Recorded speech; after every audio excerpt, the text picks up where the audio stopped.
YouTube. Astăzi vorbim despre colecția mea de parfumuri, așa cum v-am anunțat pe Instagram. Bineînțeles că acest clip era programat practic pentru ieri, voiam să-l postez ieri, însă a intervenit o schimbare rapidă de planuri, a intervenit ceva neprevăzut, așa că nu e nicio problemă, îl filmez astăzi și îl postez tot astăzi. Bun. Eu v-am explicat că, de fapt, parfumurile mele nu formează chiar o colecție, adică nu sunt atât de multe încât să numesc că am o colecție de parfumuri. Însă am câteva parfumuri și fiecare are o poveste destul de drăguță. Eu, în general, parfumurile ori le primesc, ori le cumpăr din fiecare duty free în care mă aflu. De-a lungul timpului eu am călătorit foarte mult și tocmai de aceea am strâns câteva parfumuri, deoarece după fiecare călătorie, în ultimul duty free în care mă aflam, în ultimul aeroport, practic, înainte de a ajunge acasă, eu îmi procuram de acolo câte un parfum. Pot face un top al celor 5 parfumuri preferate de mine, pentru că am 5 parfumuri preferate, deși am mai multe. 5 parfumuri sunt clar preferatele mele. Hai să începem cu top 1 din cele 5 preferate. Să începem cu preferatul meu. Parfumul care mie îmi place cel mai mult dintre toate pe care le dețin. Este vorba despre un clasic, probabil va fi parfumul meu preferat toată viața. Și este vorba despre Chanel No. 5. Deși am încercat de-a lungul timpului și alte parfumuri de la Chanel, No. 5 mi se pare de departe cel mai bun. Bineînțeles, este doar opinia mea, însă pentru mine este cel mai potrivit parfum. Nu știu, mie mi se pare că e parfum care mie mi se potrivește, este parfum cu miros subtil, nu este nici foarte puternic, deși îmi plac parfumurile cu miros puternic. Totuși, acesta este preferatul meu. Pentru că este preferatul meu, l-am purtat, să zic așa, la diverse ocazii speciale și importante din viața mea. Ba chiar a fost parfumul cu care m-am dat și în ziua logonei noastre. Cei care mă urmăriți pe Instagram știți că am făcut o logon simbolică pe o plajă din Maldive. Voi vorbi într-un clip și despre asta, voi vorbi despre tot acel episod cu logona din Maldive, pentru că este ceva extraordinar de frumos. În fine, să trecem la lucrurile noastre. Da, cu tonuri de ylang-ylang, cu neroli, cu bergamot, cu vanilie, pentru că are inclusiv un miros subtil de vanilie, cu iasomie, cu trandafir, cu lăcrămioare. Ei bine, ăsta este și va rămâne for life parfumul meu preferat. Următorul parfum preferat, pentru că v-am zis că fac un top 5, deci practic ăsta este top 1, este numărul 1 din top 5 parfumuri preferate. Numărul 2, în topul celor 5 preferate, este acest Tom Ford Neroli Portofino Forte. Sper că îl focalizează camera. Pe acesta l-am cumpărat într-adevăr din duty free, l-am luat dintr-un duty free din Bali, de când am fost ultima dată în Bali, adică anul trecut, cam în perioada asta, plecam în Bali pentru că am sărbătorit acolo Crăciunul, Revelionul, Sfântul Ioan, deci acolo am făcut toate sărbătorile din perioada asta. Și când m-am întors, bineînțeles, cum v-am explicat și la începutul clipului, din duty free eu trebuia să-mi iau o amintire, așa că eu am hotărât să-mi iau de fiecare dată câte un parfum. Tom Ford Portofino, din câte știu eu, este practic este o reinterpretare a unei ape de colonie italienești, cu tonuri de neroli, bineînțeles, cu mandarină, cu ambră, cu rozmarin, cu iasomie și cu mosc. Într-adevăr, eu simt moscul din fiecare parfum. Nu știu, este o chestie a mea. Probabil sunt eu înzestrată cu simțul ăsta încât simt mirosul de mosc în orice parfum. Bineînțeles, în orice parfum care conține mosc. Bun. Numărul 3 în top 5 al parfumurilor mele favorite este un parfum de la My Geisha. Cu toate că mi-aș fi dorit să vorbesc despre toate 3, bine, acum au mai apărut și alte variante, însă eu am 3 parfumuri de la My Geisha, Cannabis, Powder și Sakura. în topul celor 5 favorite, pe locul 3, se află un parfum de la My Geisha. Deci, practic, este printre favoritele mele, Cannabis.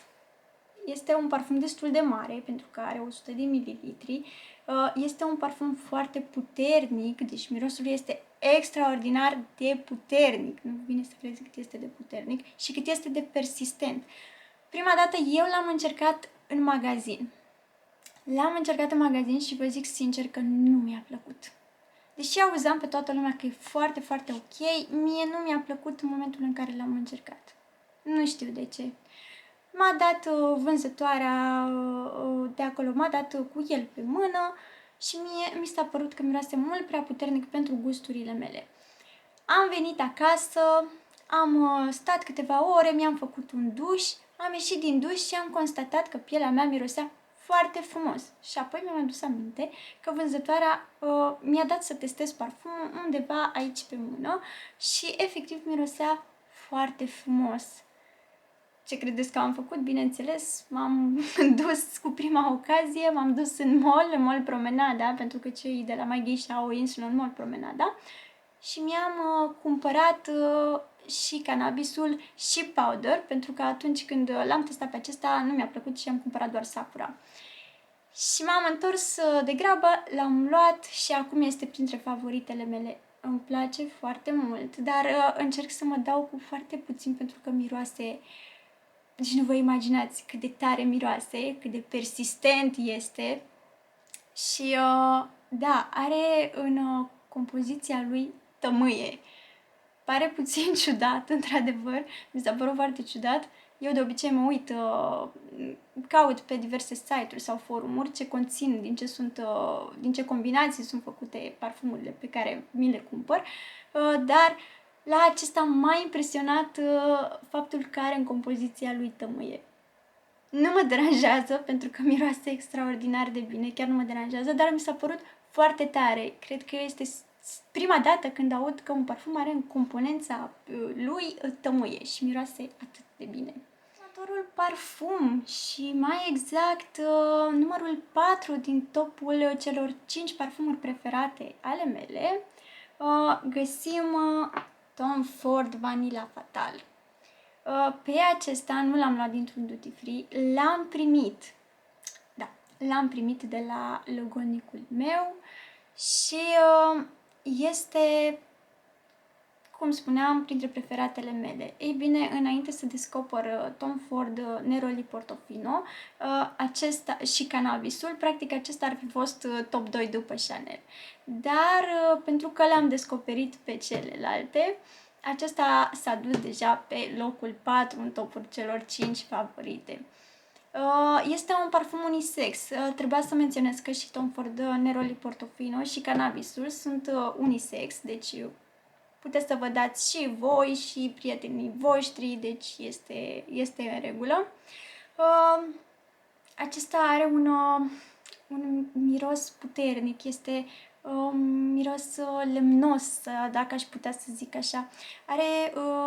Se simte smirnă în el, se simte rom, se simte coriandru, adică se simte inclusiv condimente și mai ales se simte puțin miros de frangipani. Frangipanii cred că sunt florile mele preferate, să zic așa, pentru că mie îmi place foarte mult Bali și în Bali am văzut cei mai mulți copaci cu frangipani și probabil tocmai de aceea era foarte sus în topul favoritelor mele. Bineînțeles, are și narcisă, are și trandafir, are chiar și pelin în compoziția lui. Dar da, este un parfum extraordinar. Chiar este un parfum extraordinar. Și este foarte persistent, dar și destul de tare. Pentru cei care adoră esențele tari, l-aș recomanda. Și aici avem și numărul 5 în topul celor 5 favorite. Este Miss Dior, de la Dior, Blooming Bucket. Să-l focalizăm să se vadă mai bine. Sper că se vede. Are un miros de mandarină, de bujor roz, de trandafir de damasc, de caisă, de piersică și bineînțeles de mosc. V-am zis că eu simt moscul în parfumuri. Este un parfum cu miros floral, fructat, este destul de fresh și foarte subtil. Nu este puternic, adică nu se poate compara cu Vanilla Fatal de la Tom Ford, dar îmi place foarte mult. Deci chiar îmi place foarte mult, dar nu pot să spun că este primul favorit. Primul favorit, v-am zis foarte clar, este Chanel No. 5. Deci cam locul 5 în topul preferatelor îl ocupă Miss Dior. Oricum îmi place foarte mult și acest recipient, este foarte elegant.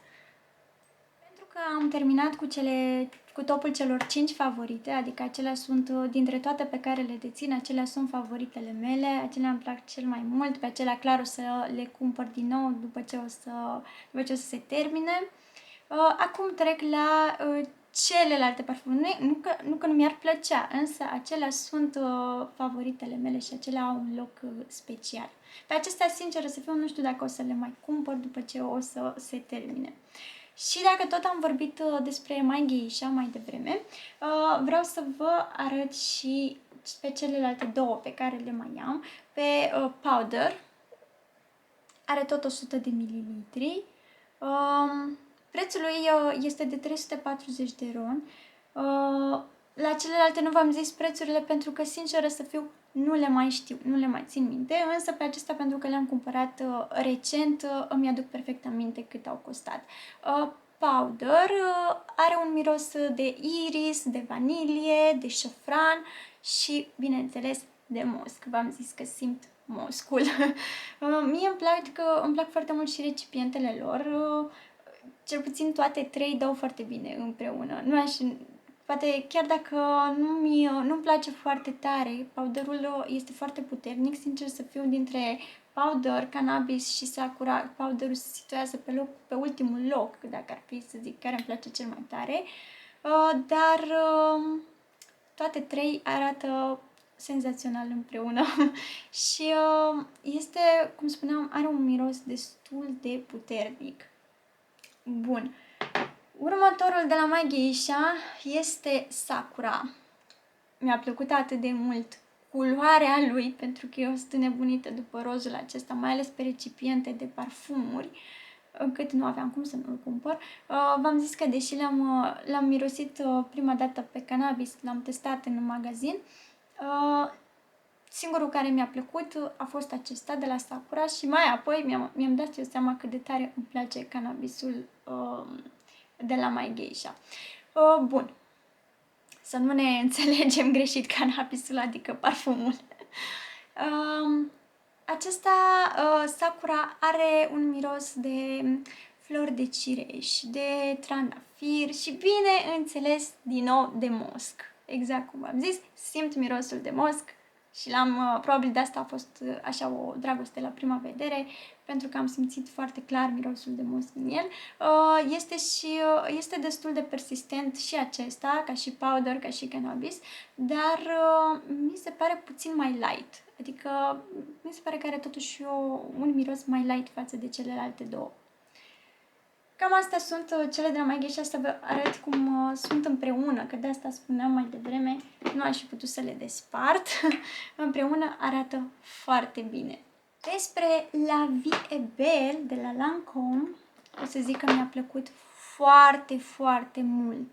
Acum vreo 3 ani era parfumul meu preferat, nu mai preferat decât Chanel No. 5, însă era în top. Atât de mult îmi plăcea încât cred că l-am avut de foarte multe ori și acum, pe lângă faptul că mi l-am cumpărat eu, l-am și primit cadou. Deci, practic, am acum 2 parfumuri de la La Vie est Belle, la Lancôme, care nu mă dau foarte des pentru că mi s-a schimbat topul preferințelor, însă uneori mă mai trezesc așa cu, nu știu, să zic așa, cu cheful ăsta să mă dau și cu La Vie est Belle. Când simt eu că viața e frumoasă, mă dau și cu La Vie est Belle. Parfumul La Vie est Belle nu știu, are un miros destul de puternic. Bine, nu se compară cu Tom Ford, să zic așa, însă se simte mirosul de iasomie, de floare de portocal, de coacăze, de vanilie și, da, de pralină. Într-adevăr, au în componența lor și această esență, nu știu exact sub ce formă, dar da, dacă o să căutați informații despre La Vie est Belle, are și tonurile astea de pralină, să zic așa. Probabil de asta a fost pară printre favoritele mele, pentru că mie îmi plac foarte mult pralinele. Mai avem și C de la Armani, varianta aceasta pe negru. Sper să-mi focalizeze foarte, foarte bine, să zic așa, camera. Are un miros de frezie, de mandarină, de vanilie, de trandafir, de neroli și de coacăze, că tocmai vorbeam de coacăze și la parfumul precedent. Are un miros destul de puternic și acesta mie mi-a plăcut foarte mult. La fel, l-am primit de la logonicul meu, mi l-a adus cadou când a fost plecat în Amsterdam, deci practic tot din duty free l-a cumpărat, deși eu nu am fost acolo fizic să-l cumpăr eu, să-l păstrez ca o amintire. El, cum nu vine cu mâna goală acasă, a zis că trebuie să-mi îndeplinească el, să ducă el tradiția asta mai departe, așa că mi l-a cumpărat din duty free-ul din Amsterdam, de pe Schiphol și da, atunci mi-a plăcut foarte mult, chiar m-am dat obsesiv cu el, nu prea mai are foarte mult în el, mai are destul de puțin, dar recunosc că în ultima vreme nu prea l-am mai folosit, nu l-am mai folosit de mult. Bun. Un alt parfum care mie îmi place, tot de la Armani, că tot suntem în zona de Armani, Emporio Armani, Because It's You. Are un miros dulce și fructat. Cred că puteți observa cam cât am consumat din el. Mai sunt cam 3 sferturi în el. Are în compoziția lui miros de zmeură, lămâie, neroli, trandafir, vanilie, mosc din nou, că am zis că simt moscul. E foarte dulce, îmi place foarte mult, se vede că am și consumat din el și pe acesta l-am primit tot de la logonicul meu, tot luat din duty free, tot așa dusă tradiția, să zic așa, mai departe. Mi l-a cumpărat din duty free-ul de pe Dubai International Airport, când a fost în Dubai fără mine și într-adevăr mi-a plăcut mult. Chiar dacă nu a făcut un research înainte și probabil că i s-a părut lui că mi s-ar potrivi, ei bine, pot să zic că aș putea merge pe mâna lui, pentru că într-adevăr e un parfum care îmi place. Nu e în topul preferatelor, dar e un parfum care mie îmi place. Din nou un parfum pe care l-am primit de la un prieten de ziua mea, de la Givenchy. Cred că îl știe toată lumea, pentru că a fost foarte, foarte, foarte mediatizat, să zic așa. Ei bine, miroase foarte puternic, chiar miroase foarte puternic. Are un miros oriental, floral, nu știu, este cu... Bineînțeles, se simte și ceva vanilie în el. E un parfum care îmi place, dar pot să zic că nu extraordinar de tare. Deși am văzut că este printre favoritele multor femei, pe mine nu m-a dat foarte tare pe spate, ca atare vedeți cam cât am consumat din el. Însă... poate mai îmi schimb la un moment dat gusturile și o să-mi placă mai mult, nu știu ce să zic. Un alt parfum pe care l-am cumpărat din duty free, la fel ca și amintire, este luat dintr-un duty free din Male, cred. Da, din Male l-am luat. Este Dior Joy. Nu are vreun recipient extraordinar, cu toate că eu sunt nebunită după ambalajul frumos la parfumuri, dar mi-a plăcut chestia asta cu magnetul la capac. Deci mi-a plăcut foarte tare și, sincer să fiu, pe aeroportul din Male, Velana, cred că așa se numește, nici nu există o varietate foarte mare, adică nu ai de unde alege, să zic așa, iar asta mi s-a părut că este cel mai ok. Are un miros frumos, de ce să mint. Un miros practic de mandarină, de iasomie, de trandafir, de lemn de santal și, da, bineînțeles, de mosc. Probabil ăsta a fost... Pe principiul ăsta l-am și cumpărat și mi-a plăcut momentul în care l-am mirosit. Nu am consumat foarte mult din el. L-am cumpărat când am fost ultima dată în Maldive.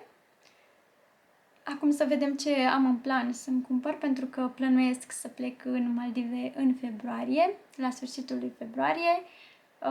Deci chiar o să mă uit așa pe o listă de parfumuri, să văd ce mai adaug pe lista mea de amintiri din Duty Free. Bun.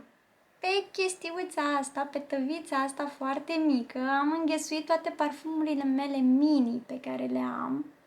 Sper că se observă toate. Ce credeți? Acestea practic le-am primit la alte cumpărături sau pe cele de la Saint Laurent le-am din calendarul Advent și acesta de la Tiffany & Co. este primit cadou de logonicul meu în momentul în care mi-am cumpărat inelul de logonă.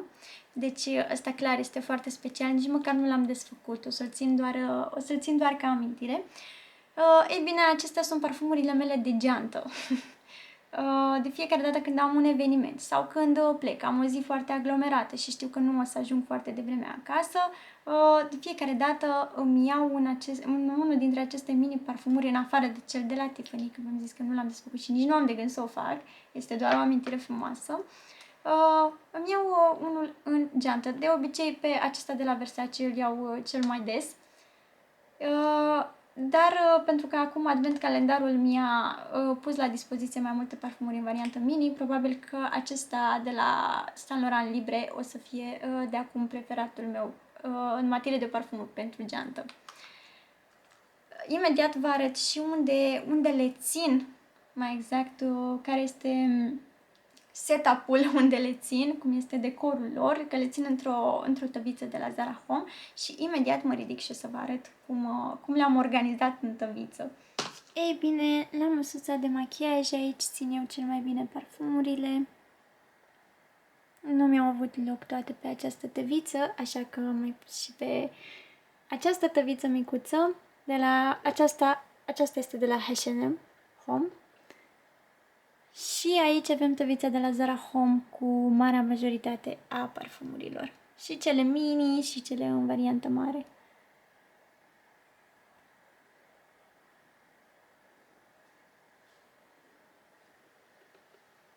Ei bine, acesta a fost clipul meu de astăzi în care v-am prezentat mica mea colecție de parfumuri. Sper că v-a plăcut. Bineînțeles, dacă v-a plăcut, puteți să vă abonați la canalul meu pentru a vedea și următoarele clipuri.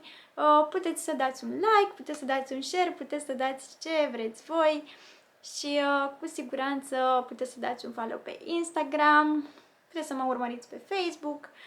O să le pun în descriere pe toate ca să mă găsiți mai ușor. Legat de Instagram, am un Instagram special pentru canalul de YouTube și pentru blog, dar am și un Instagram personal. Puteți să mă urmăriți și pe cel personal, puteți să mă urmăriți și pe cel pentru blog și pentru canalul de YouTube. După cum vă doriți voi, puteți să mă urmăriți pe ambele, nu e nicio problemă. Eu le las în descriere, așa că ne vedem data viitoare și vă las cu o întrebare și vreau să mă răspundeți în comentarii care este parfumul vostru preferat și dacă cumva se regăsește și în mica mea colecție de parfumuri. V-am pupat!